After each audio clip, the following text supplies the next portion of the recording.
Did you know that 50% of transaction-oriented jobs in India and around the world will be automated in the next 2 to 3 years?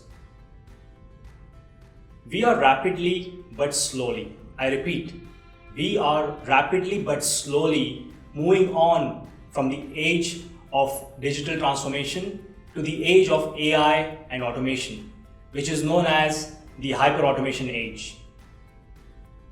Hi, I am Sushant Gaonkar and I am a career success mentor.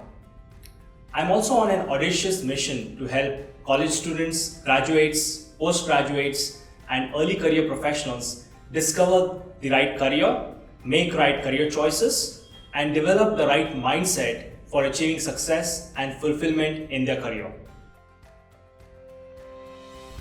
So why should we take automation seriously?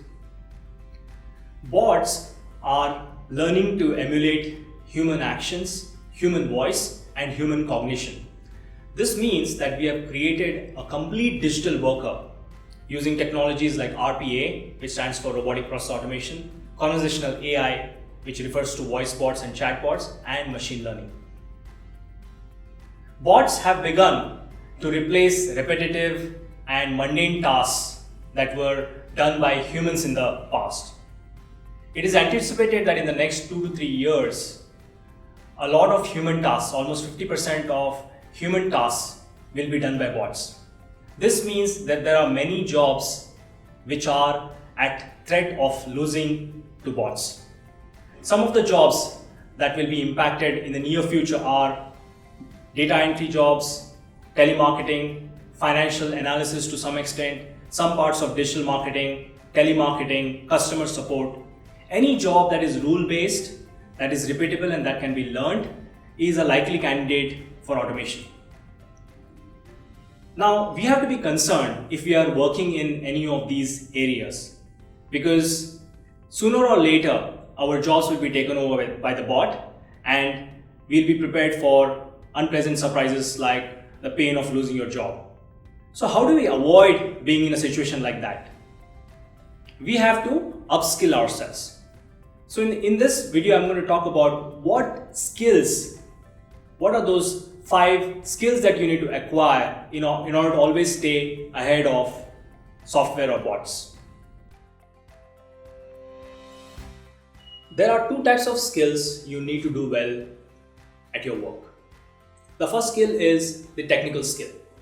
Technical skills are job-specific skills that you need to acquire in order to do well in your job. For example, for a software engineer, coding is a technical skill.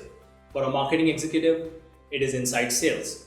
For a financial analyst, it is equities research. The thing about technical skills is that its utility is not permanent. The skills that are valued today are not relevant 5 to 10 years from now. For example, 10 years ago, majority of lead generation was done using cold calling and emailing techniques. However, today with the advent of social media, a lot of lead generation is done on social media. So the marketing executive who did emailing and cold calling 10 years ago has to upskill himself and learn how to use social media for lead generation. So as you can see, technical skills keep evolving and changing, and in order for you to be relevant, you need to upskill yourself constantly, every 2 to 3 years. The other skill is soft skill. Soft skills are human intrinsic skills, meaning they utilize our mind, emotions, and our body. When I say body, I'm referring to body language. The beauty about soft skills is that no bot can ever acquire soft skills. So, if a human utilizes his or her soft skills properly, they are always ahead of the bots. All you have to do is improve and hone your soft skills. It doesn't change. So I talked about the 2 different types of skills, technical skills and soft skills. I'm not going to delve deeper into technical skills because they're job specific and most of us know what they are. I'm going to discuss soft skills. World Economic Forum conducted a survey in 2020 called The Future of Jobs. And in their report, they said that employees across all levels in the organization need to acquire 5 key soft skills, and they are problem solving, critical thinking, creativity, people management, and collaboration. Now I'm going to discuss each of them in detail. The first important soft skill that we need to acquire is problem solving. Problem solving is a structured approach towards solving a business problem. Now, why is it a soft skill? It is a soft skill because you have to take human interests into considerations, which means the interests of various stakeholders. So let's come to the structured approach. Problem solving starts with identifying the problem correctly, understanding the interests of various stakeholders in solving the problem, identifying different possible solutions, evaluating various options, deciding on one particular solution, then testing the solution and monitoring its effectiveness, and also improving and iterating, and finally documenting it.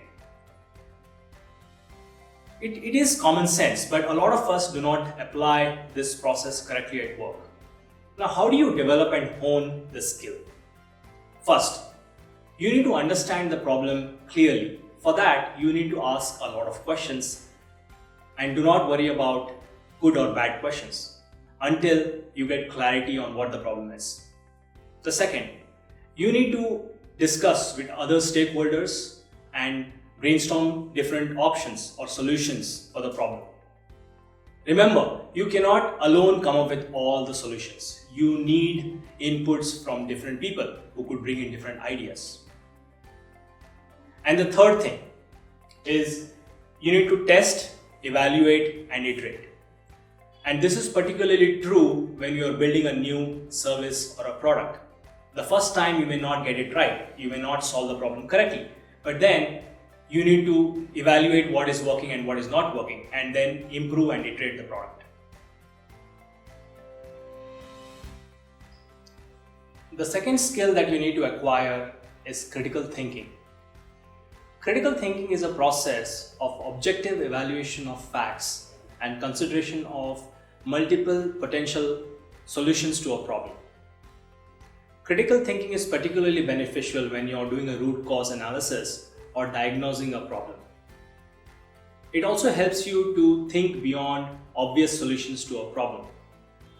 And finally, it reduces bias and conflicts in decision making, especially when you're working in a team environment where there are multiple decision makers and stakeholders. Since you're using critical thinking to make decisions based on facts, you're minimizing bias. How do you develop or hone this skill? First, you need to ask questions. As I've said before, there are no bad or good questions as long as you're getting an answer, and asking questions helps you get clarity on the nature of the problem or issue. Second, you need to have an open mind. By open mind, I mean that you don't have to be set in stone when it comes to solving a problem. You need to explore different potential solutions, talk to various people, evaluate, and then decide. Do not jump to a conclusion or solution right away. And finally, you need to document lessons learned from your current and past projects and ensure that you do not repeat the same mistakes that you have done in the past. The third important soft skill that we need to acquire is creativity. Creativity means you are doing something that was not done before, or you're doing it in a better way. You could be generating new ideas to solve a problem. You will be thinking out of the box. Now, there are two aspects of creativity. One is innovation, where you're improving something that exists. For example, the Ola or Uber service is an improvisation on the taxi service model that existed before. The second aspect of creativity is invention, where you are building or creating something new that did not exist before, like the iPhone smartphone that did not exist before. How do you develop and hone this skill? You need to be very curious in life. You need to fire up your imagination, visualize, dream, and come up with creative ideas to solve a particular problem. The second, you need to be willing to accept failure. Thomas Alva Edison, who invented the light bulb, conducted 1,000 experiments and failed before finally succeeding with the invention of the light bulb. So if he had been dejected by failure, then he would have given up and the light bulb would not be there. So as you can see, failure is part of being curious or being creative. So you need to be willing to accept it. And finally, you need to develop positive emotions. When you go through failures, it's a low phase. So you need to bring yourself back up. In order to do that, you need to think positively. You need to associate yourself with positive people. The fourth important skill is people management. People management involves influencing and getting work done through people. Now, people could be your subordinates who are at a level below you. They could be your peers who are at the same level, or your superiors, your bosses. People management can also be called as team management. It could also be called as leadership or just people management. How do we develop and hone this skill? The most important skill that we need to manage people is emotional intelligence. Emotional intelligence has four dimensions to it. One, you need to be aware of yourself. You need to know what your emotions are. Two, you need to manage your emotions. Three, you need to know and understand the emotions of people who you work with. And four, you need to manage your relationship with others. So if you have developed empathy and good emotional intelligence, you are more likely to do well when it comes to getting work done through people. And one technique that I suggest is when you're trying to get work done through your subordinates, through your team members, try to inspire them to do the work. When you're trying to get work done through your peers who are at the same level, you support them.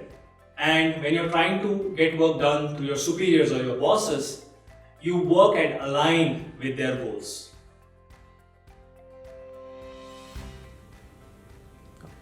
The fifth important skill that we need to acquire is collaboration. Collaboration and teamwork is the very essence of work. Unless you are a scientist doing deep drug discovery, you will be working in teams, that's for granted. So we need to figure out a way to work effectively with people around us. How do we develop or hone this skill? One, you need to develop emotional intelligence. You need to build empathy. You need to understand others' feelings, their aspirations, their goals. You also need to be a good listener, because when you listen more, you end up building more empathy. And finally, you have to build trust and respect with your team members, with your peers, and with your superiors. I would like to conclude by saying that one, we need to be aware that we live in a hyper-automation age where bots are taking away our jobs. And two, we need to make up our mind, develop and hone skills that will help us thrive in the age of automation. And I discussed the 5 key soft skills that we will need to be successful. They are problem solving, critical thinking, creativity, people management, and collaboration. If you have any questions related to the discussion today, please leave your comments. I will also share a few questions that I would like you to think about and answer. Finally, if you have any other questions related to career, I am here to help. You can connect with me on my social media profiles on LinkedIn, Instagram, and YouTube. Thank you.